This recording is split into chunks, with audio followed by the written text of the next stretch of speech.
সাভারের আশুলিয়ায় গত কয়েকদিনের শ্রমিক অসন্তোষের ঘটনায় আজও ২১৯টি পোশাক কারখানা বন্ধ রয়েছে। এর মধ্যে ৮৬টি কারখানা অনির্দিষ্টকালের জন্য বন্ধ। সাধারণ ছুটি ঘোষণা করা হয়েছে ১৩৩টি কারখানায়, তবে গাজীপুরের সব কারখানায় স্বাভাবিক কাজ চলছে। এদিকে শিল্পাঞ্চলে জোরদার করা হচ্ছে নিরাপত্তা ব্যবস্থা। সাভার ও গাজীপুর প্রতিনিধির তথ্য ছবিতে ডেস্ক রিপোর্ট।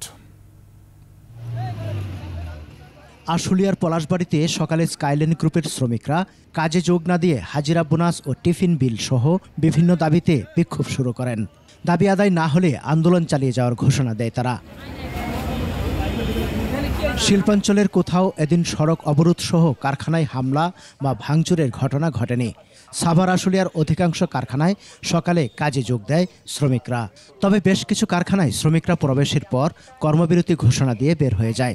সব মিলিয়ে শিল্পাঞ্চলের ২১৯টি কারখানায় উৎপাদন বন্ধ রয়েছে। ওয়ালটন টেলিভিশন মাত্র ২৫,৪৯০ টাকায় পাচ্ছেন গুগল টিভি। এদিকে গাজীপুরে তৈরি পোশাক কারখানা সহ সকল শিল্প কারখানাতে শ্রমিকরা কাজে যোগ দিয়েছেন। গত সপ্তাহে শ্রমিক অসন্তোষের কারণে গাজীপুরে বেশ কিছু কারখানায় ছুটি ঘোষণা করেছিল কর্তৃপক্ষ।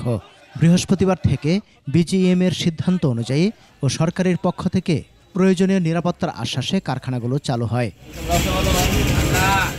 অপ্রীতিকর ঘটনা এড়াতে গাজীপুর ও আশুলিয়ার কারখানা এলাকায় শিল্প পুলিশ ছাড়াও রয়েছে সেনাবাহিনী ও বিজিবির টহল। সমর ইসলাম, ডেস্ক রিপোর্ট, ২১ টেলিভিশন।